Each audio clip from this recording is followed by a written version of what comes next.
I want to tell you about my story, about how 1111 Lab came to be. But first, I want to ask you, have you ever been in a situation where you are stuck in traffic and you just have a moment to think and wonder, how the heck did I get here? I remember the day that I was stuck in traffic.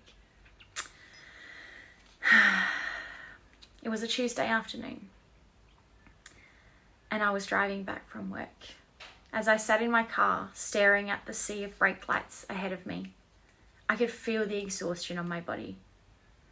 The air conditioning in my car was blasting, but the beads of sweat still dripped down my forehead. My commute felt like an eternity after a long day I had at work. My mind was a jumbled mess of unfinished work and to-do lists. I thought about my day job. Today, I was working with educators and a therapist in a daycare.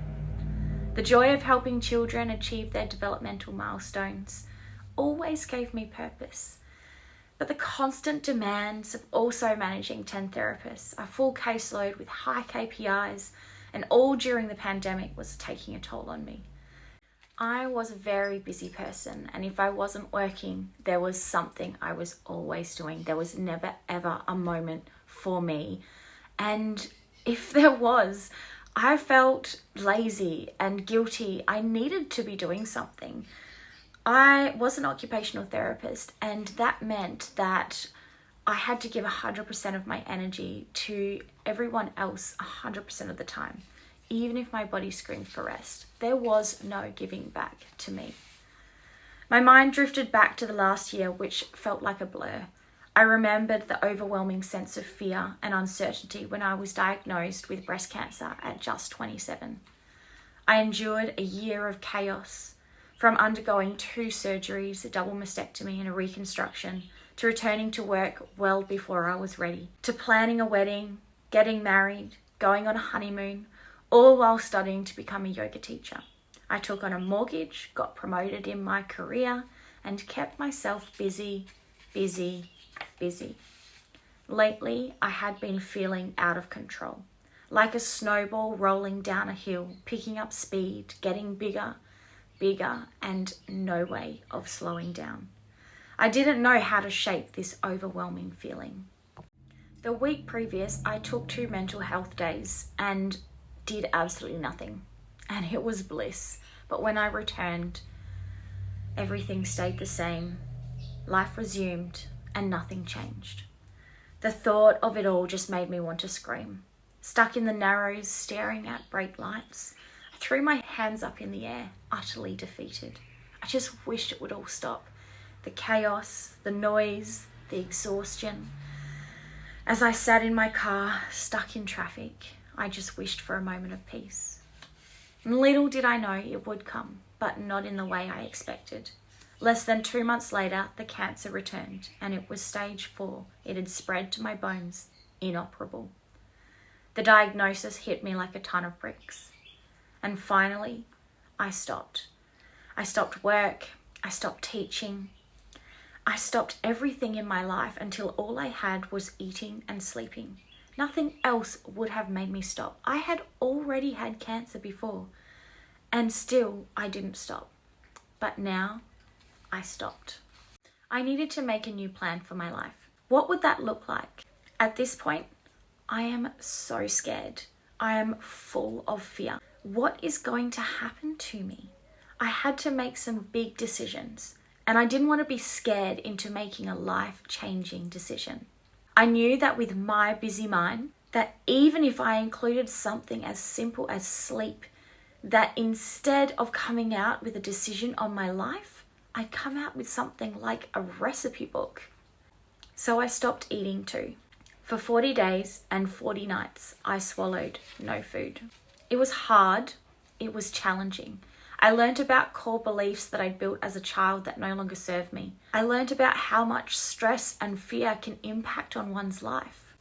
I learned that I was more scared of being a cancer patient than I was of the cancer itself.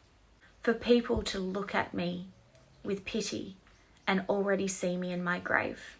I learned I was so caught up with human doing that I forgot I was a human being. That I just needed to slow down. When I thought about what I wanted my future to look like, initially it was running a therapy clinic with 50 therapists and hundreds of clients and living a fast-paced, career-driven life.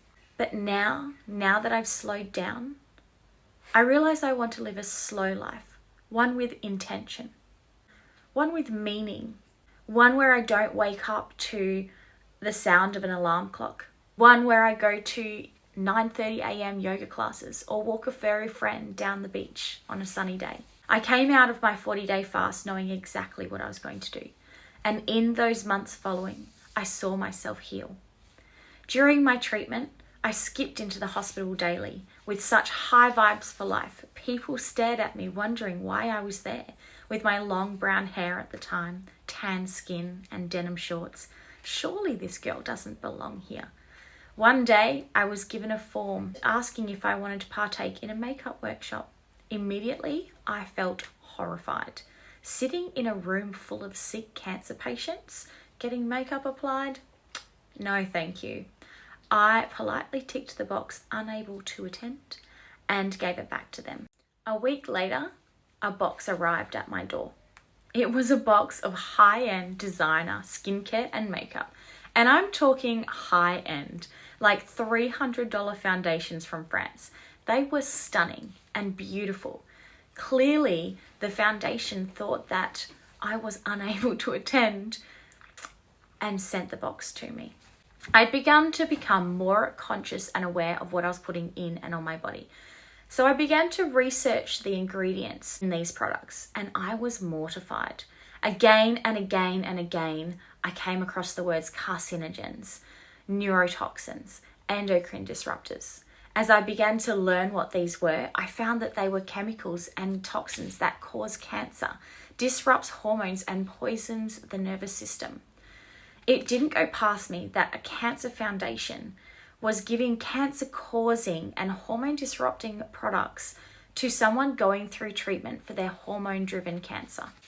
This started my journey to finding a skincare line that gave me that high-end luxury feel but didn't have any of the nasties, and worked. I tried dozens of natural skincare brands, and whilst they all had their merits, they were always missing something. They were natural, but they didn't give me that luxury feel. They were natural, but didn't have proper actives that worked on skin. They were natural, but were bland, or not good for sensitive skin, or didn't work on anti-aging, or were in plastic that couldn't be recycled. It got me thinking, what if this was my purpose? What if I could create a natural skincare line that made women feel beautiful, but also worked and didn't have the nasties? That had powerful actives from Mother Nature that acted against aging, but were also good for sensitive skin, that smelled incredible and loved the planet. One that empowered women to slow down and live an intentional life, to become conscious and aware of what they were putting in and on their body, to put their worth and well-being first, unapologetically. And that was how 1111 Lab came to be. Taking it one step at a time, I found manufacturers who believed in my vision. Building connections with my cosmetic formulator, I upskilled in what actives were needed to get certain results, how different ingredients gave different textures, and what essential oils blended to give the right outcome that I wanted. Back and forth we went, testing formulas, getting feedback from friends, family, and later on customers until we had it just right. Creating a stunning skincare range designed to be used as a morning and evening ritual. Working almost exclusively with Australian small businesses, I was able to create the luxury natural skincare brand as you see it today. 1111 is the number of spiritual awakening. It signifies that you're on your right path and that your actions are aligned with your soul's purpose. When you see these numbers, it shows that the angels are looking after you, giving you a sign that everything is happening exactly as they should be right now and that you are on the right path. It means to become conscious and aware of what you're putting in and on your body and in your environment. These numbers resonated with me and I knew they would resonate with others.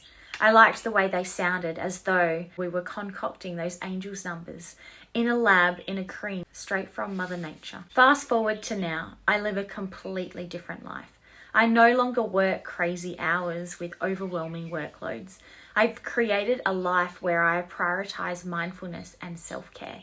I go to my 9:30 yoga classes, walk my furry friend down the beach on sunny days, and there's no alarm to be heard or seen in the mornings. I've adopted habits and rituals that help slow down the life around me and grounds me. I've created a skincare routine that's not just about taking care of my skin, but also taking care of my mind and my spirit. Starting my day with a mindful skincare routine has become a ritual that centers me. I revel in the scent of the natural ingredients, allowing the fragrances to transport me to a place of tranquility. The subtle aroma of lavender and ylang ylang together to soothe my mind and center my thoughts. The gentle massage from my fingertips, pressing elixirs and creams into my skin, feeling smooth, soft and supple, knowing that the gentle glow is showing both outside and in. This dedicated time to care for myself and my skin is my me time, a moment to disconnect from the outside world and focus on nurturing myself. It's a grounding experience that prepares me for the day ahead, leaving me feeling refreshed and energized. Through this mindfulness practice, I've discovered a newfound sense of calm and clarity. My skincare routine is no longer a chore, but a moment of self-care that nourishes both my skin and my soul. It has become a way to connect with the present moment and fill up my cup. The reason that I loved being an OT is because I loved helping people. I can still do this, but it looks differently now. I am so proud to say that I own this skincare line with a vision to make me time a non-negotiable and empower women to unapologetically put their worth and well-being first. I have been overwhelmed with the last few years with thousands of products being sent to women all over the country to use their skincare routine as their way of filling up their cup. Although I may still be on my journey through cancer, I am living my absolute dream life. I'm sharing this story with you because if you've ever been in a state of overwhelm or felt that life is sometimes just a bit too much, this is one small practice you can do each day to help ground you. If I could leave you with one message today, it would be: slow down, live mindfully, put yourself first, and be grateful for each and every day because you never know when it's going to be your last.